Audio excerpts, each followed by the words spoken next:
Before and after a conversation I had with photographer Busola Dakolo, we had heard so many stories of other people um, who claimed that they had been assaulted or raped by Biodun Fatoyinbo, who is the founder of the Commonwealth of Zion Assembly.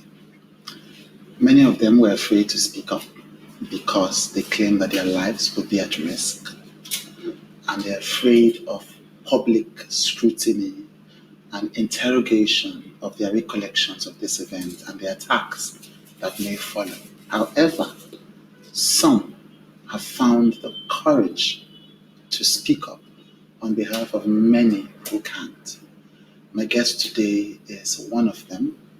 We will call her X because she will be speaking anonymously about her experiences with Biodun Fatoyinbo. Thank you for doing this. Thank you. Right, yes. Yeah. I know that this has been a tough process. You say this has been a tough process. Upstairs, just going through this, there's been tears. Yeah. Even for all of us, who have been in the room. Yeah. It's been a tough, and we didn't even go through the experience. Yeah. But you say in 2017, you were not just a member, but a worker at the staff, actually. Staff, so you're an employee of COSA. Yes. And you say something happened between you and Biodun. Yes. Please tell me. Oh, okay. So at that time, I was living in one of the cities where the church was located, because they have churches in different places. I'm sure you know that. And it was my boss, so I worked with him. Sometimes he was in town and something needed to be done for church, or even personally. Sometimes I had to do personal errands for them. So it wasn't like it was the first time that I was going to be at their house or go do something for them personally. So that day, had asked me to meet him at the house. It was a Thursday. He had asked me to meet him at the house on Thursday morning. And I went there. It was supposed to be, the usual, go there, take instructions, or to either do this for church or go do that for us personally, and then go do whatever needed to be done. I like to say that at this time, I considered him to not just be a mentor, but he was someone who I regarded as a father figure of some sort.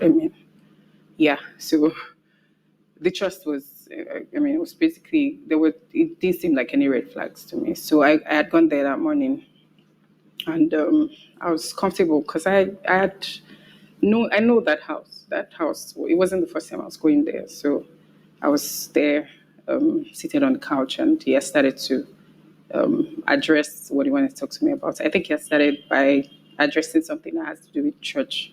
I can't particularly remember the details now, forgive me, but things moved pretty quickly from then to, because it was a long couch, and I was seated on the couch, and then he came and sat on the couch as well. But maybe just a few, there was a little space, so it wasn't like he came on directly and I was alarmed or anything. So and then everything pretty much moved quickly from there, because he started trying to pull me into a hug, and then of course the trying to kiss me, which I found shocking. It was I don't know, maybe one of the most shocking things that I've had to experience, because I've known this man for such a long time. I'd known him not just as a mentor, but as a spiritual leader.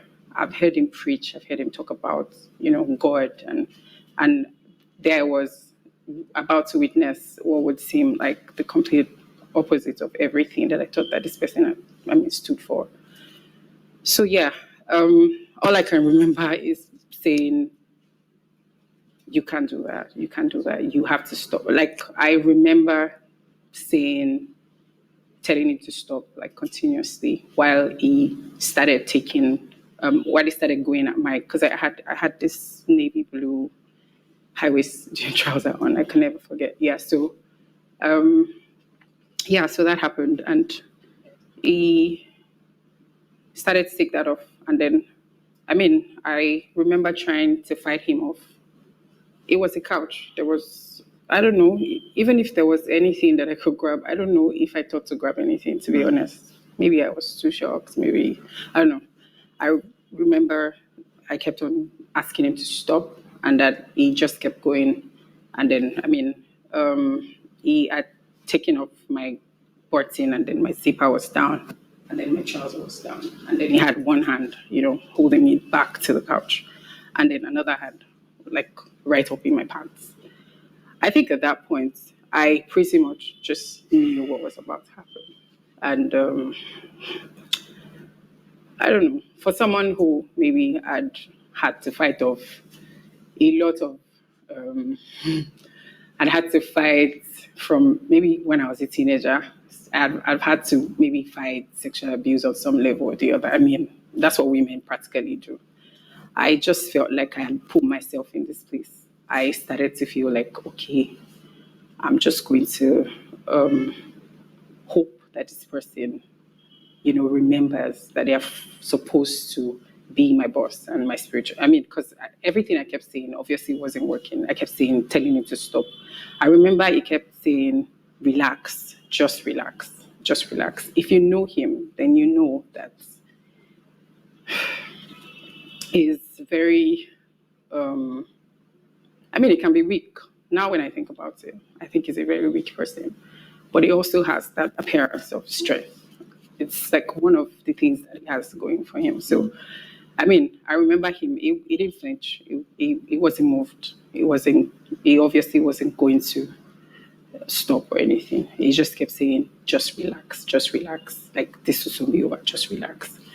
And yeah. So, after that, he just pretty much took off his pants and then, did what he wanted to.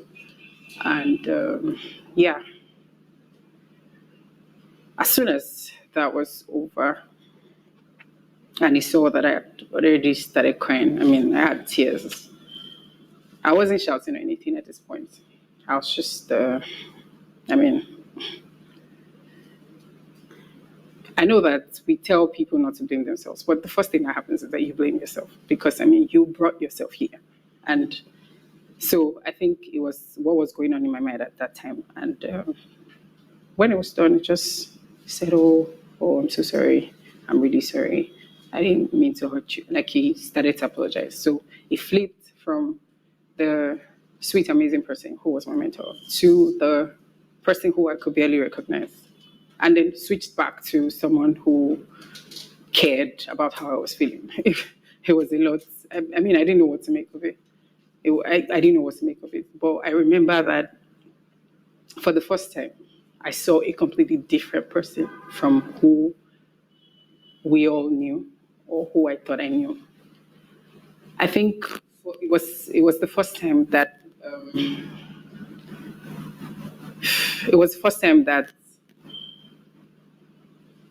I saw him as someone who just only showed you what he wanted you to see. So with him, what you see is not what you get. Why I say that is because when you meet him, or if you have any form of interactions with him, maybe as someone who works with him or as someone who attends the church, who you see is that charismatic leader type person who is always telling you to, aim and aspire. Go out and do amazing things. It's the one who is always, trying to appear that like someone who not just understands the word, but does the word. But the person I met that day was different. It was a completely different person. And even though he apologized, I think I left that place vowing to myself to never speak about it. I just felt like, oh, maybe if I don't talk about it, it will go away. Maybe if I never face it, then maybe it will just, magically disappear. Maybe I won't have to deal with it. Maybe I won't have to talk about it. Maybe I won't have to think about it. So, after that time, of course, he went back to Nigeria because it wasn't in Nigeria. I wasn't in Nigeria at that time. He went back to Nigeria, and everything just went on like normal. I still had to work. So I still had to show up to work every day and act like everything was fine. I still had to, do things for church, despite the fact that I no longer felt like I belonged there. Heck, I already started feeling like I'm not even sure if God is really who we think He is. So, yeah, pretty much. I'm sorry.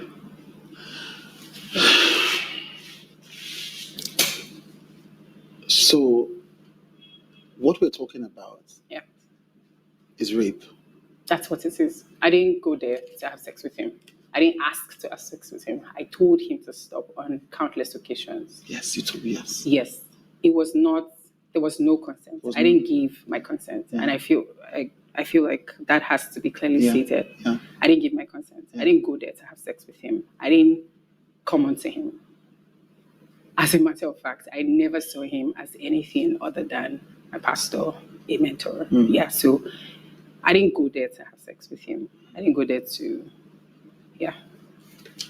And he pinned you down, as you were saying, like, Yeah. when this was happening. And I'm sorry to go through these things, because these are terrible experiences.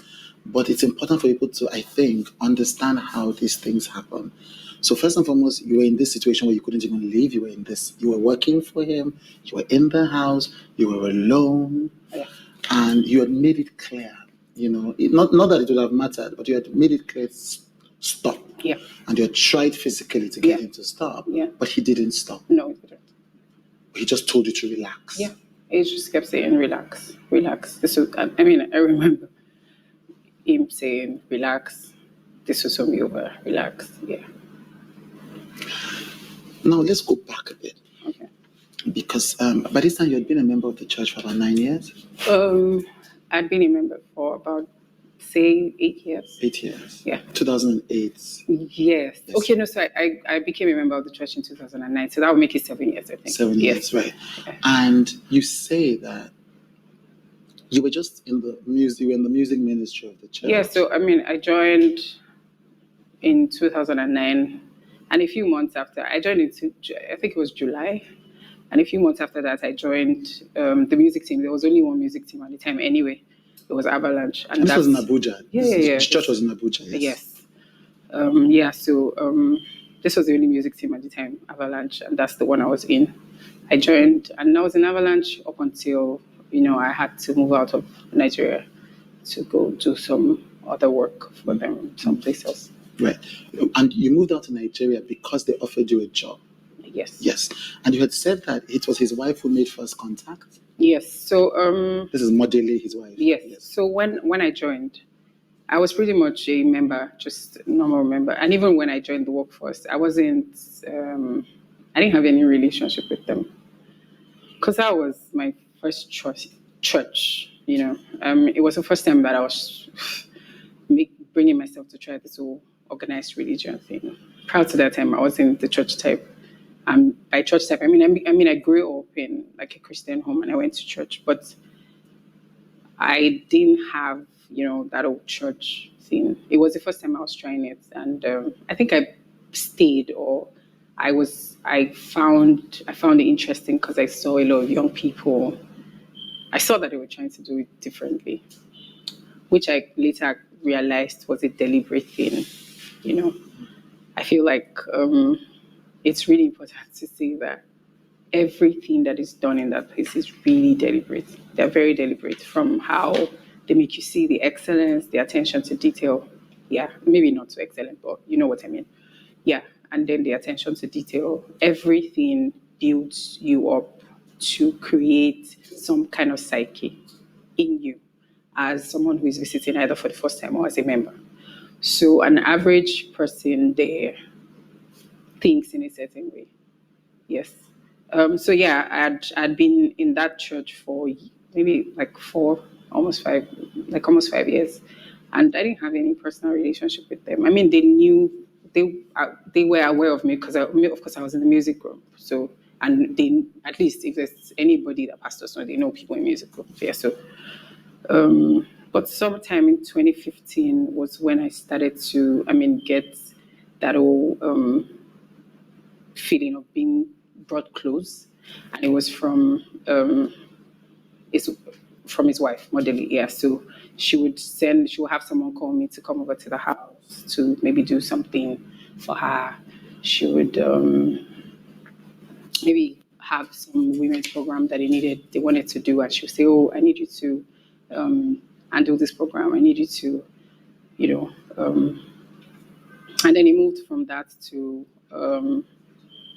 me helping them take care of their son, the last one, Ephraim. So I would take him out. She would just, have me take him out on Sunday evenings. Sometimes we'll just go to someplace in Abuja, just take him, hang out, and then take him back home. So that's how we started. Now, if you know them, you would also know that they are very controlled about who they allow access to their kids. They actually do not allow people access their kids. So even as a member, you don't have access to their kids. Yeah. So So yeah. if you had access to their kids, if they had access to the family, they wanted you to come in. Yeah, I needed to say that because I needed to let you see how deliberate every single decision or every single thing. So when they bring you close, there's always a reason why. If they bring you in, it's because they brought you in. It's not because it was something that you had to do. Yeah, so I quickly went from that to tutoring the other kids. Yeah, she knew that I was, good with them. She knew that I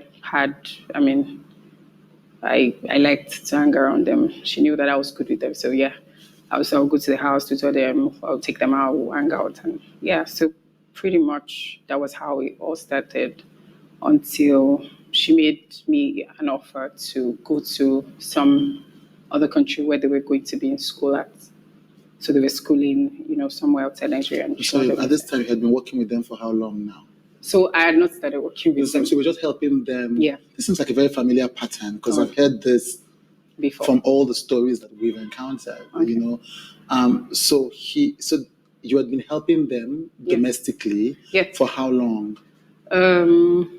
So they offered to go to travel for the kids. Came in 2016. So I had been involved with them maybe for like an entire year. An entire year. Yeah. And then they made you an offer for a job in another country. Yeah. So tell us about that. Yes. So yes, and so that I think that's another thing. They bring you close enough to see what your interests are, what the things that matter to you are. I think in my case, the kids were like a motivation to get me to take that job. And I think that she sort of knew because she knew how important they were to me. And it's pretty simple. I think it's the fact that I believed in their vision at that time. I also believed that they were onto something that was, revolutionary. So I was sold out on it, on that vision, which is, whatever it is, I can't remember. Yeah, so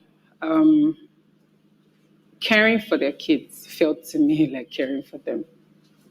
I did it because it was just something that felt like, you know, it felt like something that I was doing for myself. I don't know if that makes any sense, but yeah. So she made me that offer and said, "Oh, so yeah, we know that you want to do other things." And she knew that I wanted to do other things at the time, and she knew that I could do those other things anywhere outside here. So she said, "Oh, since you wanted to do other things anyway, and you can pretty much do it from there, why don't you just go help us? Be there since we can't be there and be here at the same time. So why don't you go with them and then help us with them, be their at least their legal guardian while we're not there." So yeah, that's how. So I took the job, and that's how I moved. Yes. Something strikes me. You talk about Modele and Biodun as they. It's one unit. Yeah. So the naive me, like some 4 maybe even 3 years ago, or maybe even maybe say 2 years ago, would not would refer to them as they in this sense, because I would think, oh, maybe she's not in on these things, or maybe she doesn't know, or. But I think that I have had a lot of personal encounters with them both, enough to know that they kind of are a unit. I don't think that she's unaware. I don't think she's unaware. As a matter of fact, I'm willing to bet money on the fact that she's not unaware. She's. I don't think it's a coincidence that she was the one who pulled me in. Of course, it took me a lot of time to realize that all that time it was grooming. I didn't know that that's what it was. I wish I knew that that's what it was. I mean, I'm not even proud to say that that's what it was, but that's what it was, yeah. But she is the one who made that happen. Because if that came from him, it would probably have raised maybe more red flag earlier on than it would have if it came from her. And I think there's a pattern there. If you ask me, I think there's a pattern there, because I think it's easier for me as a woman to feel more comfortable if you, as another woman, grant me access to your home. Yeah, because I also think that the idea to use, the kids, to use being a part of, like, their person, being having access to their personal space and their kids, was also a deliberate attempt, because nothing says I trust you like you can watch my kids. I mean, if I can watch your kids, then you must really trust me. And what that says also is I trust that you trust me. So I kind of even give you trust without thinking that you need to earn it. It just naturally happens, because I mean, there's nothing that says, oh, I feel comfortable with you, I feel like I'm safe with you. They, like I said, they do not give anyone access to their kids. They don't give anyone access to their kids. So I think that the mind, the subtle, mind game is sometimes it's subtle, but it's all there, like the delivery, just making sure that everything that you're surrounded with speaks to you in a way that they probably don't have to verbalize. Yeah. So. And so, and what's remarkable about this is I did have a conversation with another survivor, Okay. Busola Dakolo. Okay. And what's striking for me, and this is not even objective, is qualitatively, I do remember, how affectionately she spoke about Shindara, who is that, I think, their first child. I think they are amazing. Yes. And, and I'm sorry, I apologize to Shindara that because they brought the kids into this story, so, but then I remember she would speak, even up until that moment, she would speak about these kids with affection. I'll tell you that one of the hardest things that I have to do at this interview is talk about those kids. Yeah. Yeah. And that's bearing in mind what I've had to go through.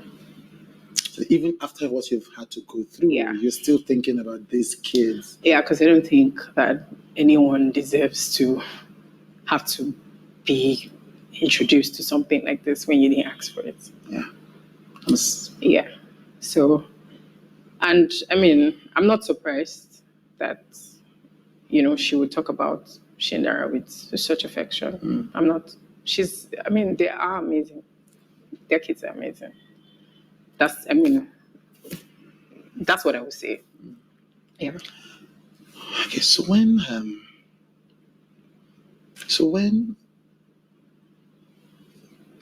the second part of it is, for me, that apart from the kids part of it, it's also the idea that also when Busola spoke with me, Busola mentioned that same pattern of inviting young women in the church to come, and this was in Ilorin, not Abuja. Yeah.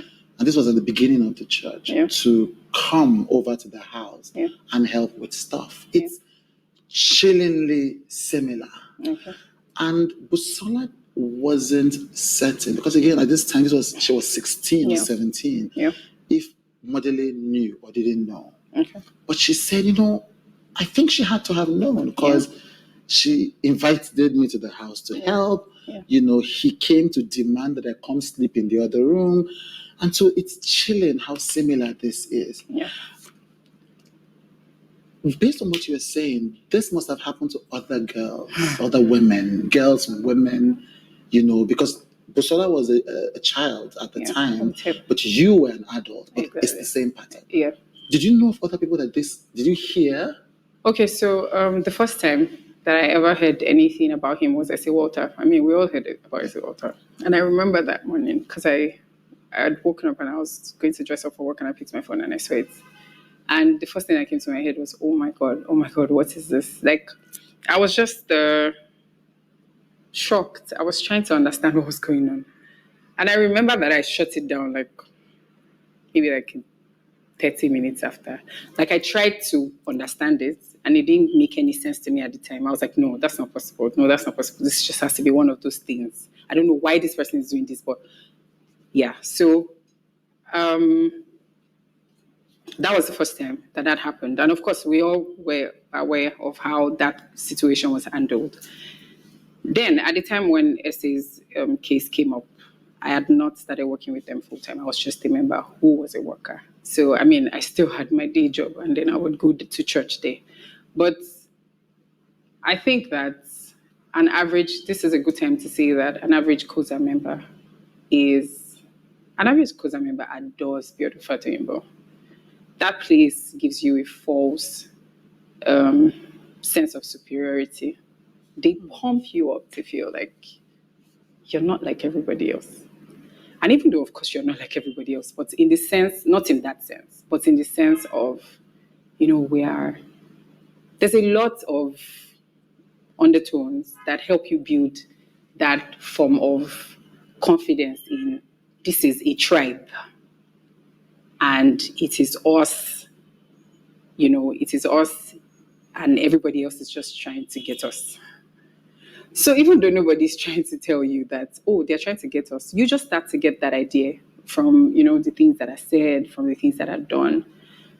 Sometimes in an average service, you probably celebrate Biodun more than you celebrate God. Yeah. There's probably more celebration for him than there is for God because at every point you're celebrating. Yeah. So it's only a matter of time before you do that, before someone's image rises up in a way that you don't even have to deliberately command it. It just happens. You go there every day, you go there every other day, or like twice a week as a member. But as a worker, you go there almost every day.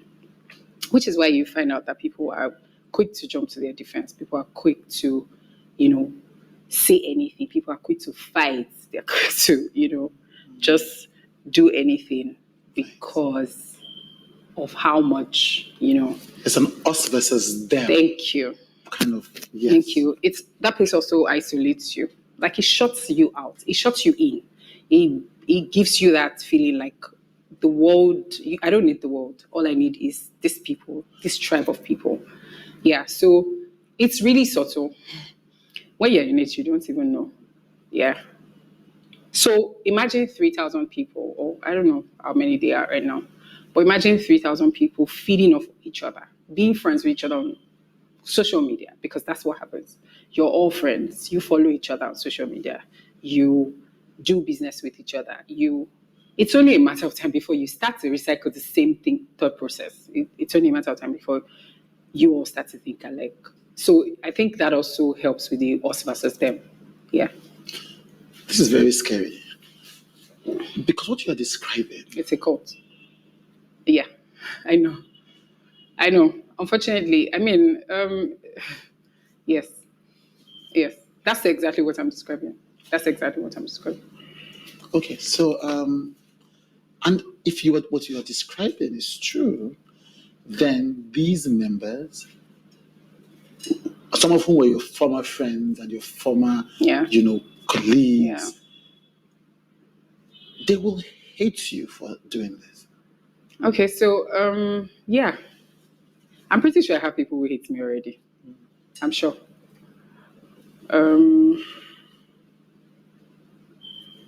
I think really there's really nothing that you can do sometimes about this kind of things.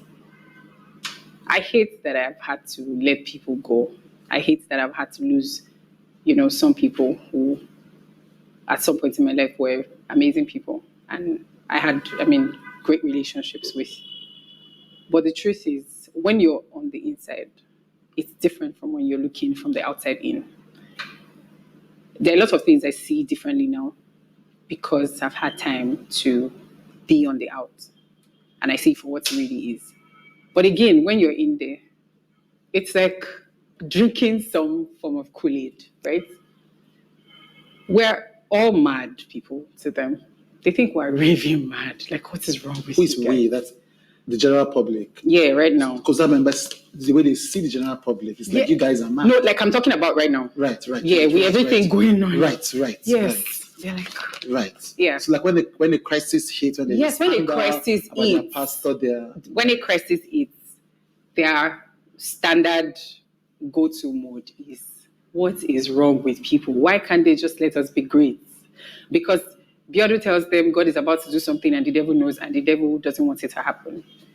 Yes, and this happens every time. So with Etiwata, it was because, we wanted to move into this big auditorium and the devil didn't want us to move in. So Etiwata had to come and there will always be something. There will always be something the devil is trying to stop. There will always be something and unfortunately, that sells because, it's religion. Yeah. Okay. So this incident happens. Yeah. In this other country, in his apartment. Yes. And when he finishes, what happens? What does he say to you? What does he do? He says he's sorry. He didn't mean to hurt me. It was, he just apologized. He kept apologizing, said how sorry he was. I was honestly more interested in just getting the hell out of there. Yeah. So, yeah, that was it. Okay. And that was it. After that time, I still had to work with him. I still had to work because, it was work. And especially when you keep this kind of thing to yourself, if you don't tell anyone, it means you can't act anyhow. You have to find a way to still act like life is normal, even if it's not. So you still go around doing, whatever it is that you do normally. So it took a while. It took a while. That happened, I think in the last quarter of 2017, September, I think it was. September, yeah. And I still stayed till July of the year after, which is, so I think it kind of helped that I was in Nigeria and I didn't have to see him or have anything to do with him personally. But all that time, I already had a disconnect. I was present, but I wasn't mentally present. So I was just there more out of, this is what I committed to. This is what everybody expects me to be doing at this time. And yeah, so yes. It's something I want to push in. It's something I want to push in to, which is abuse of power. Okay. As separate from rape, because there are two things happening here. Yeah. And it's also something because I don't think that men understand this. Okay. I certainly didn't understand it until many years ago. I think he definitely understands it. Right. You think I'm not even saying, I'm saying that people who are listening to this story need to understand. And as a person who has power myself, and just going back and looking at past things, I think people need to have the compassion and empathy to understand what happens to a victim of this. That if this happens, and this you are almost caged. Because you are his employee, he's your spiritual father. Exactly. You're stuck in another country. That was the hardest part. What? That was the hardest part. That was the hardest part because you were away from your family. Yes. And so, even if there wasn't a rape, this was an incredibly agonizing space to be in. Yeah. Yeah. And Yes, so because that is important. I think that is an important thing for all of us who have ever exercised power over anybody else, to think about the kind of pain that we put them through and what we may owe them, And so he apologizes to you, but you still have to go through this mental torture. Oh, yeah. So there's that. I want to go back, but in this particular case, there's unconscious wielding of power. Yeah. But something you said in this case, Modele and Biodun knew what they were doing. They knew that they were wielding power. Yeah. So if there's anything that those people is aware of how much power they have. I think that it's important to note in this conversation that if you're looking for people who are unaware of the power they have, Biodun and Modele are not the people that you're looking for. Yeah. They are aware. They're aware. They know how much people adore them. They know how important they are to people. They know how weighty their words are. Yes. And I think they exploit that. Right. Yes. I think they feed on it. I think they channel it and use it. Yes. I think so. It does. So something else, of course, because before when I was introduced to this alleged racket, there's so many stories of so many people. Yeah. So many. Yeah.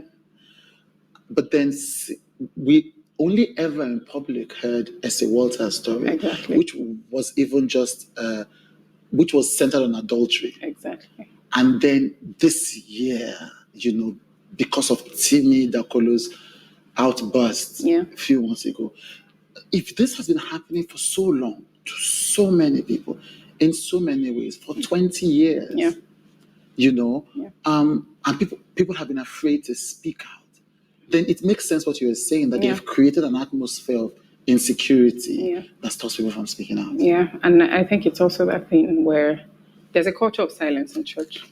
There's, we all want to appear a certain way. Nobody wants to appear out of line, right? There's a lot of judgment that goes on in there, even though it's supposed to be the safest place. But it's not a safe place. It's not safe. It's supposed to be safe, but it's not. So how do I walk up to you and say, oh, guess what? Yesterday, Pastor raped me. How do you even begin to form that conversation? I had friends in that system who I didn't say anything to about this until just a couple of months ago. And the reason why I eventually told them, 2 reasons actually, was because I was done feeling like that was something that I did to myself, because I didn't do that to myself.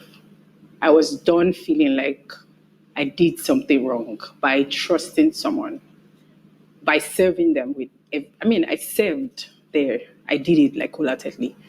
And it's not even something that is hidden. An average COSA person who was there when I was there would tell you that this was like one of these people's major people, right?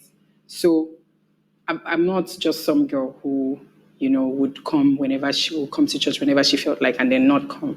I was a committed person. I didn't feel like I deserved that.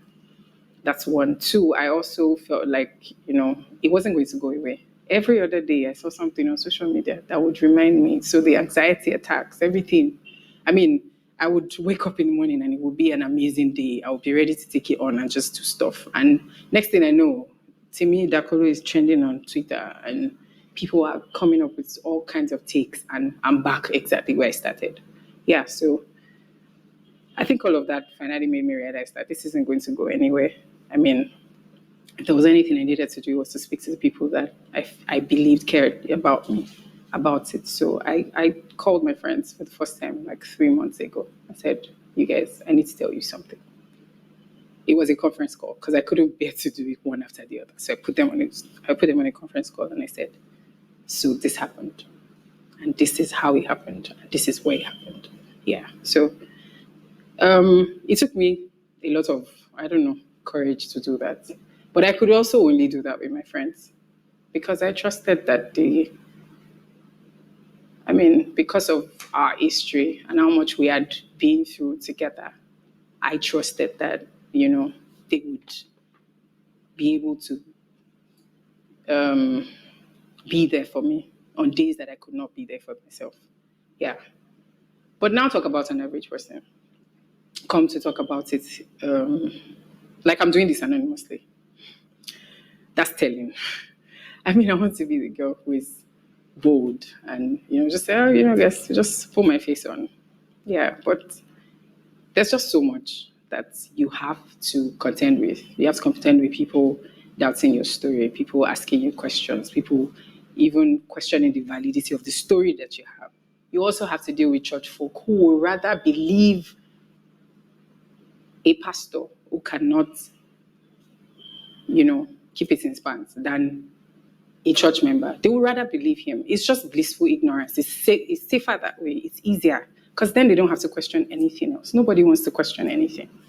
Nobody wants to question anything. You don't want to, you don't want to believe that everything you believed or that someone that you've is a lie or it has been. So you rather just lie to yourself. You rather just look the other way than believe something that makes you question. So yeah, I think it's all of that makes it really hard for people.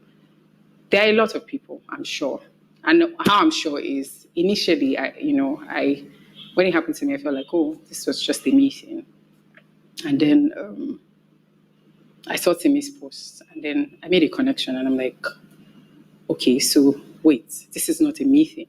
This is a normal thing for him. But this is not even just with adults.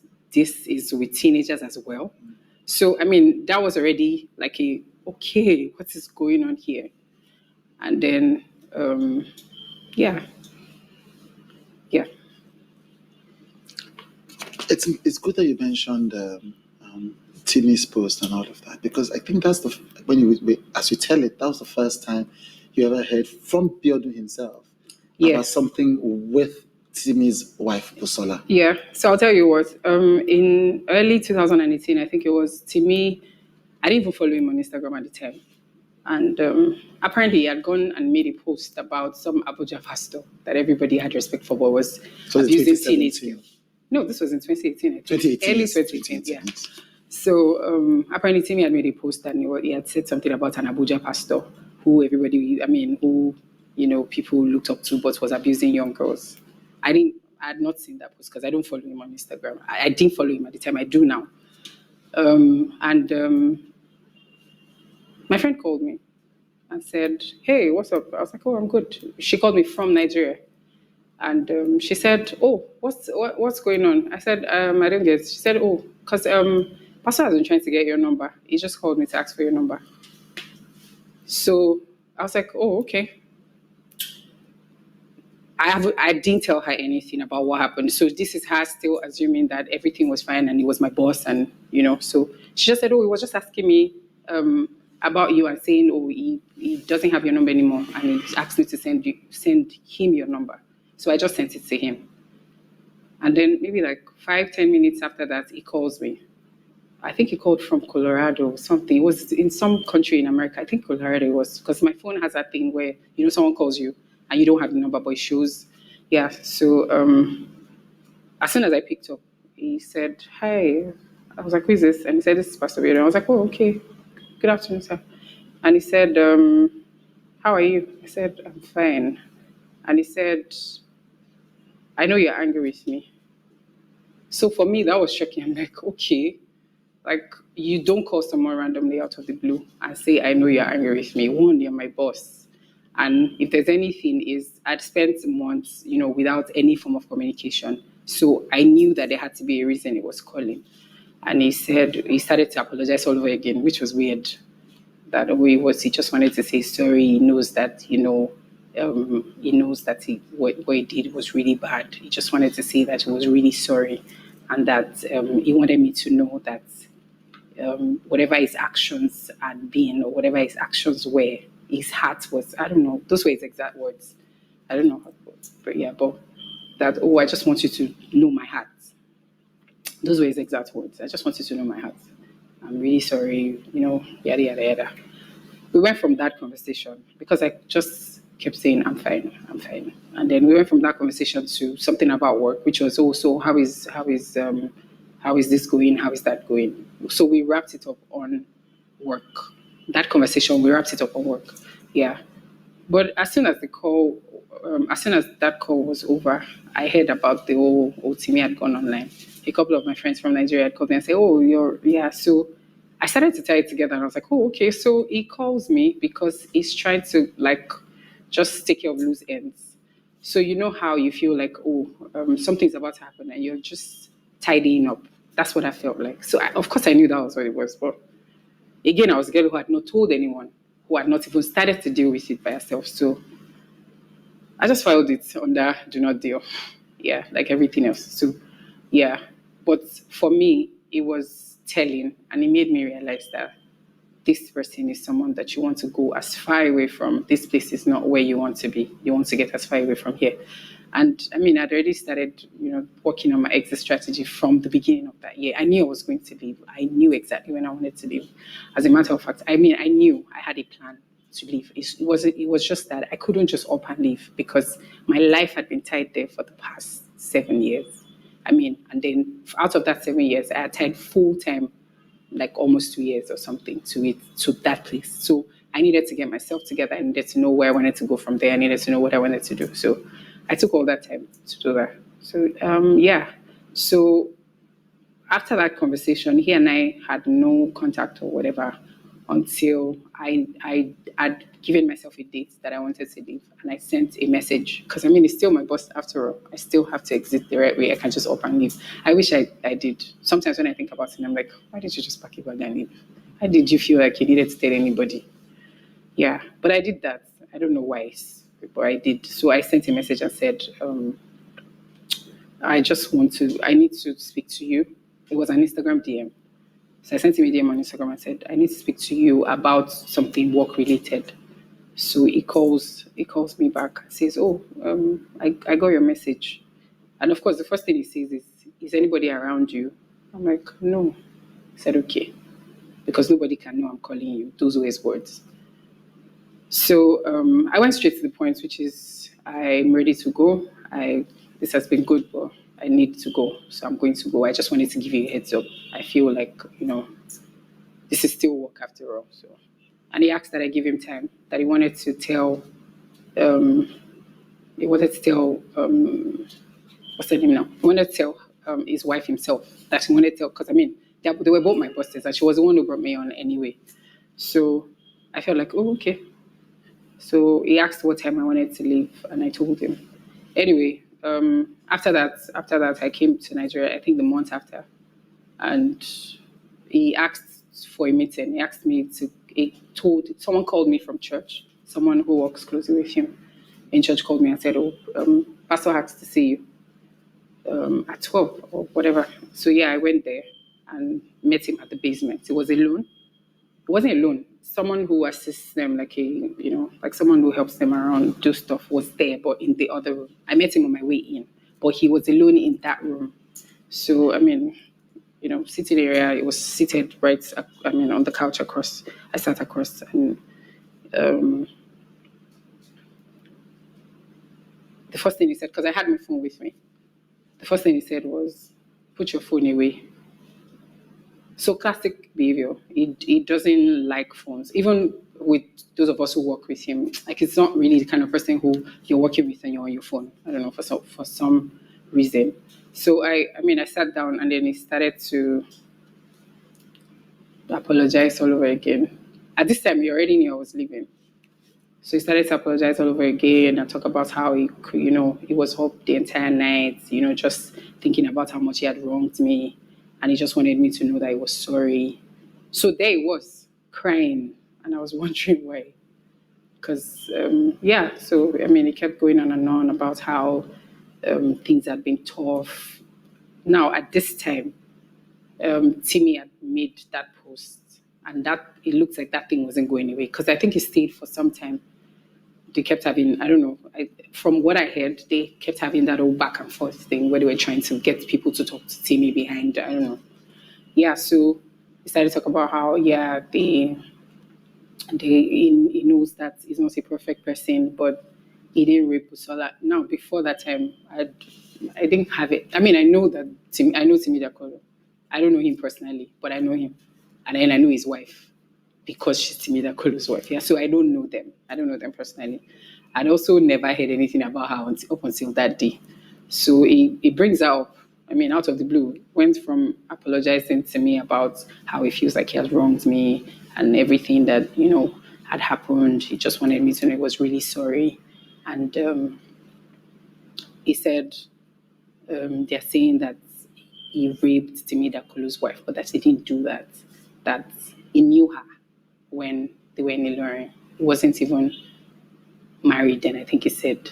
And that she just was some girl who used to come around him a lot. He painted her as fast because I think his exact words were, those girls that were very grown at that time, like she came around me a lot and something happened. And then people, he painted it as we had a thing. She liked me and then I liked her back. So imagine my shock when I see that statement on just a couple of days ago. And on that statement, I'm saying, I've never raped anyone in my life, which was like the most ridiculous thing because that's a bloody lie.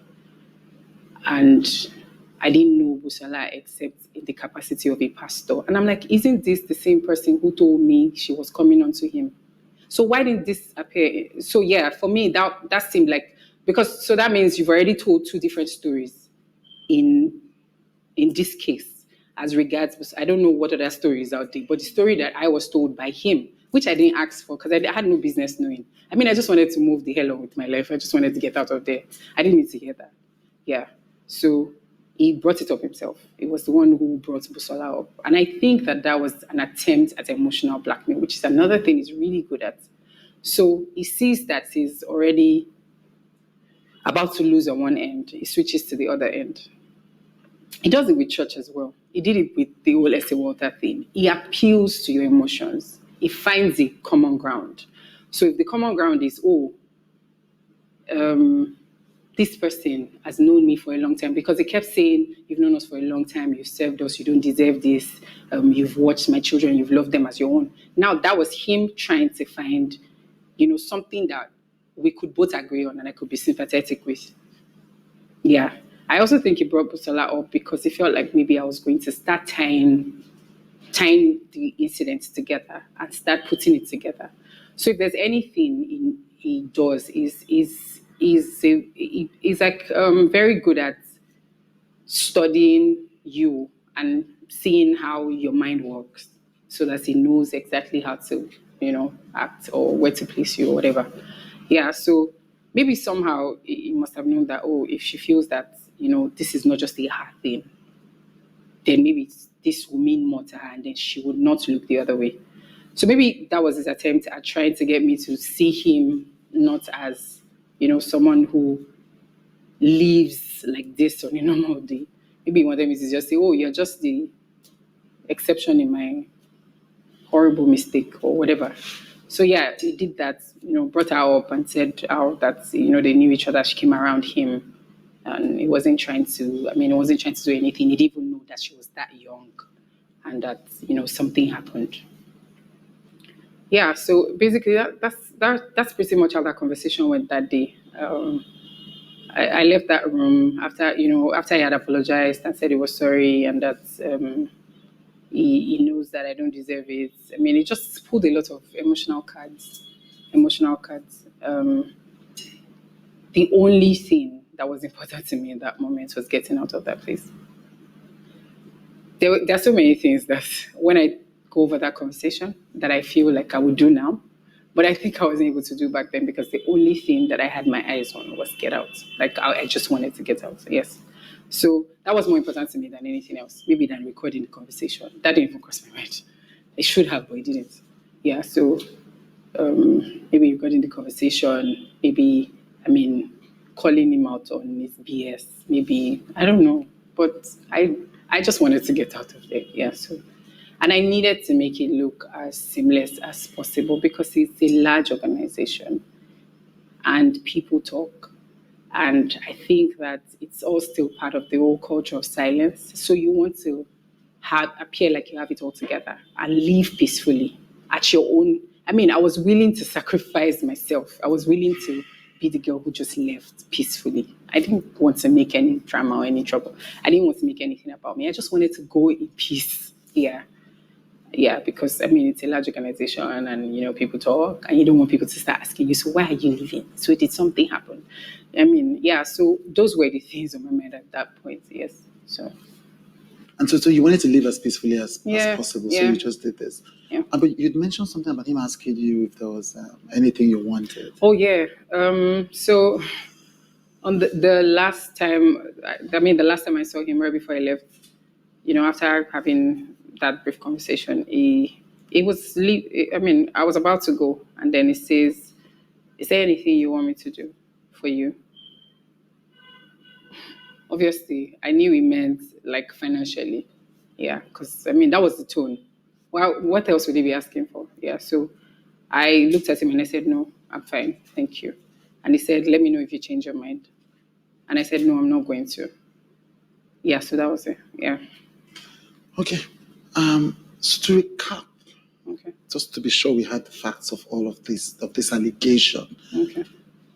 You were invited into the Fatoyinbo family by Modele Biodun's wife to Yes. come and work for them. Yes. Then after that, you were offered a job. Yes. And then you were raped. Yes. By Biodun. Yes, absolutely.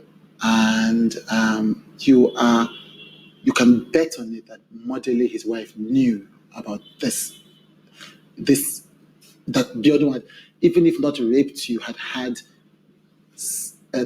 sexual relations with you. Yes, because yes. I think that for someone who has such a unique pattern, I find it really hard to believe that she's unaware. Mm-hmm. I mean, if the same things keep coming up, if the same things keep recurring, if someone has such a big issue being around women, then you would think that the person who is like the number one person in their lives would try to help them by at least reducing the number of women that they bring into their lives, right? I mean, that's just like... At the least, she knew that this man was having affair or sexual relations with young women. I definitely believe it. Right. I definitely believe it. With young women who considered him to be their spiritual father. I definitely believe that. That one setting. I definitely believe that. Right. And so this was, you said you were in the church. I just want to reestablish kind of the order for people who are watching, and the many Nigerians and other people who may not understand what rape is and how it happens, and may put all the burden on the woman. Yeah. Which is why many women who have told us these stories haven't come out. Yeah. So this was you joined the church in 2009. Yeah. You were invited to work for him in 2015. 2016. Yeah. 2016. Yeah. You left the church in 2018. 2018. The rape happened in 2017. Right. Now, I know, because there's also a pattern, and you mentioned this, and that's why I'm asking, that pastors know that this is happening. Of course. At the least, they know that there are allegations of rape. I think that a couple of them knows that these things are more than allegations. Right. As a matter of fact, in the last couple of days, I've seen, random people talk about how, they've always known in Ilorin, for example, mm-hmm. and how, even back then, it wasn't such a hidden thing. I've also heard people say, he didn't come to Abuja because God asked him to come to Abuja. He came to Abuja because he was running from something in Ilorin, right? So if someone has such an history and they've done it for that long and they've made friends along the way, there's only two things that make sense. That they have friends who are that way, who they are comfortable with, or they have friends who at least know but are choosing to look the other way because touch not my anointed or whatever else that we say about these things. Yes, so I believe that people are aware. I know for a fact that some of his mentors are aware, right? I know that some of his mentors are aware. They are aware I of mean, you worked in his office, you lived in his house, he invited you, so you know what you're saying. exactly. So I know that some of his mentors know about, I mean, his patterns, these things. But I mean, if you go to, if you go and that extra mile to do something for your mentor, if you have a mentor and all you do is just lavish them, right? With gifts and You're talking about Biodun doing this to this his mentors, yeah. who are seniors in the They have faith. this COSA 12. That's what they call them. COSA 12. Right? Yes. And Who are COSA 12 these? is basically like a bunch of people who are supposed to be his mentors, right? So, Are they pastors? yeah, all pastors Right. from Nigeria, from outside Nigeria. Right. Yeah, so they just have like this group of people who, according to them, pray for him, put his picture up in their prayer rooms. Yeah, because that's more effective, I guess. We're not accusing anybody of anything, but it makes sense that if these are prominent Nigerian pastors, it makes sense that they haven't spoken out against him or asked him to step down properly from the church when people make accusations. Because some of the things I've heard, even in the realm of allegation, would make you people's mentors say, step down. So the thing about COSA is also that they're not really accountable to anyone, even though they say they are accountable to people. Is there They a are not. board? So there are no elders in COSA, you know that. There are no elders. You know how you walk into church, elder. There are no elders in COSA. There are no deacons or deaconesses either. So what you have in COSA is the senior pastor, the assistant senior pastor, I think they call her. I can't remember. I've made a lot of deliberate effort to forget a lot of things about that place. Yeah, so then there's those ministers. And ministers are pretty much, it's like me saying my boys. But of course, let's call them ministers because that's what we are for the sake of this conversation. So basically what they really do is go upstage when daddy and mommy says go upstage. And then sit their asses down when daddy and mommy says sit down. So yeah, that's in-house. Yeah. That's what is obtainable. So in-house, in COSA, there is no one institutionally to hold Biodun accountable. Nope. Nobody. No. Right. No.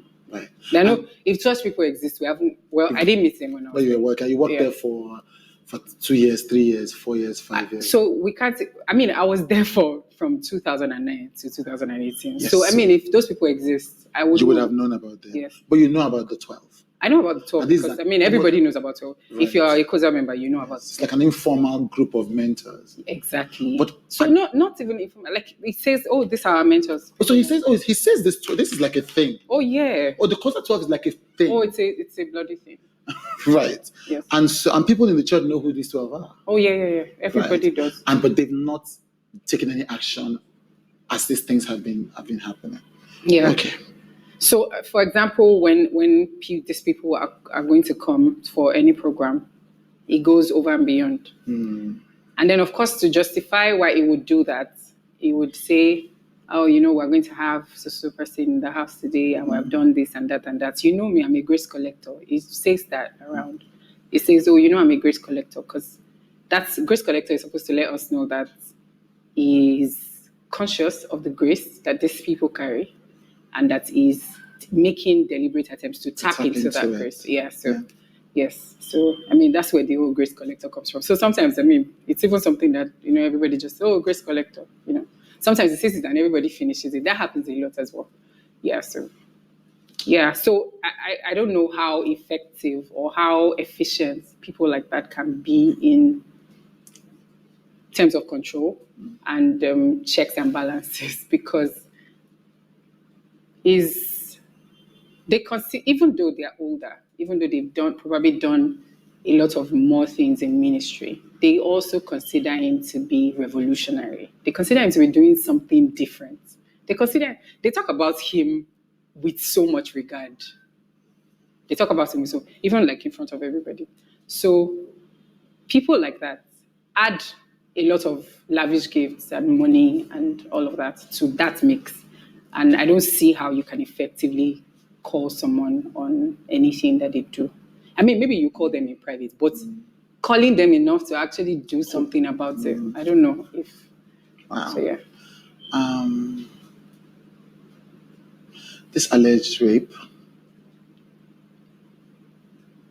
Why did you need to report Okay. to? This is because I've worked with people who have dealt with trauma. I know Yeah. that is a stupid question, Yeah. but I will ask it anyway. Yeah. Go ahead. Why did you not report to the police, Okay. to the Pentecostal Fellowship of Nigeria, to the Christian Association of Nigeria, Okay. to the media, to your parents, to... I'm sorry. I'm really sorry because I see people ask these questions. Yeah. They ask it on social media. They ask it on Twitter. They ask, why haven't you reported to the Association of People Walking on the Road, about this? And I see them asking. So on behalf of all these, it doesn't make sense, people. Yeah. It doesn't add up. Yeah. Mathematicians, Okay. calculating. Yeah. On behalf of all of them, Yeah. I'm asking you, Okay. why didn't you report to other people? Okay. So for me, it's simple. I think it's survival was more important to me than anything else. Everybody has a coping mechanism. Everybody does. I have mine. People have. Whatever it is that works for you. Yeah. So, like I said earlier, even I wasn't ready to admit to myself that I had been raped because that would make me a victim. That would mean that I had spent all this time in my life trying to get away from rape, only to end up walking right into it. I don't know if you get what I mean. So, for me, it was about survival. I wasn't thinking about. Um, I wasn't thinking about the police. I'm not going to lie. The police was like the last thing on my mind. I was in a terrible place and I just needed to deal. Now, aside from that, when you start to now, pull your thoughts together and assess what just happened to you and everything that has happened, what you do is switch into some sort of survival mode. So if you have maybe, for example, a family friend that you trust, you call them and then you cry to them and then they take you to the clinic or whatever. In my case, I was in a foreign country. I was in a country that I didn't have family in, even though I had some people that, I considered to be friends. But I also did not consider them to be those kind of friends that I could go to and say, oh, do you understand? Because they were my work friends. They were people that I met, just from staying in this. I didn't know them from anywhere. So to come out to people who are basically like almost strangers to you and talk about something as horrible as that's happening to you and have to, admit that you failed yourself. It's something that nobody jumps to doing. It's something that I wasn't going to jump to do. Yeah, so I wasn't thinking about making a point or, trying to get help. There's also that part where you ask yourself, so who is going to believe you? Like, who is going to believe you? I mean, it crosses your mind. Like, okay, so I say something. Let's say I say something now. Who is going to believe me? Who is going to listen and believe me? Especially when you know who this person is. You know how much influence they have on people. You know how much people adore them. Who is going to believe you? Chances are people will rather say, I was the one who came onto him. I mean, there's a 99% chance that that's going to be, the easiest conclusion that for people to actually believe whatever I say. And that's even me considering the fact that I don't think, that I have any history of, anything in all my years in that church to give people the impression that, I could have just made it up. But still, like I said before, it's always going to be about blissful ignorance for these people. These people don't even want to consider the fact that the person who they hold in the highest regard will do something as shitty as this. So they would rather not believe you. They would rather, because it means they have to question everything else. And nobody wants to question everything else. So they would rather not believe you. So maybe because I was an insider and I knew how that place works, it didn't also help, in boosting up my courage to be like, oh yeah, let's report this. Yeah. And I mean, finally, I think like I said, everybody has a coping mechanism. Everybody has a coping mechanism. For me, it's that I take responsibility. I don't know if you've ever met people who just take responsibility. Like that's the first thing they do before they do anything else. I mean, it's not always the right thing to do, especially for someone like me who, if something similar had happened to a friend, I would have been like, no, you didn't do this. This wasn't your fault. I know that. I can tell people that. But when it came to me, I couldn't tell myself that. Maybe I still can't tell myself that. I don't know. But it's something that I know. It's something that I believe. But it's a different thing when it applies to you. Right. It's a different thing when you're telling it back to yourself. So intellectually, you can know that you're not to blame. Yes, because emotionally, I mean, going there is not an invitation to rape me. It's not an invitation to let's have sex. I went there because they asked me to be there, and it was my boss. I went there because I thought we had, I thought that it was someone I trusted, so I went there. So going there is not.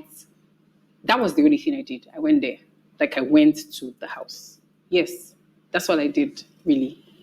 And I think that, I mean, if it now comes to finding out so why do this now? Why come out anonymously and, share this story that you didn't want to share?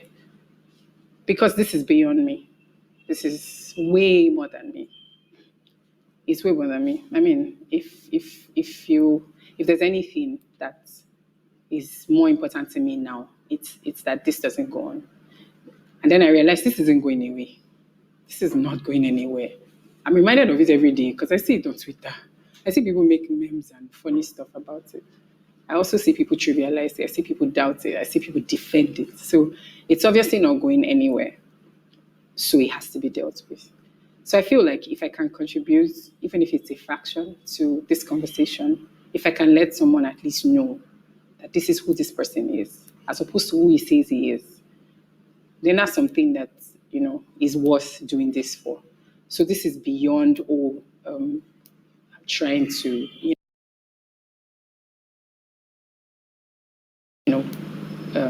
come out now and put a face to myself or try to get, some sort of, it's because this has gone on for too long.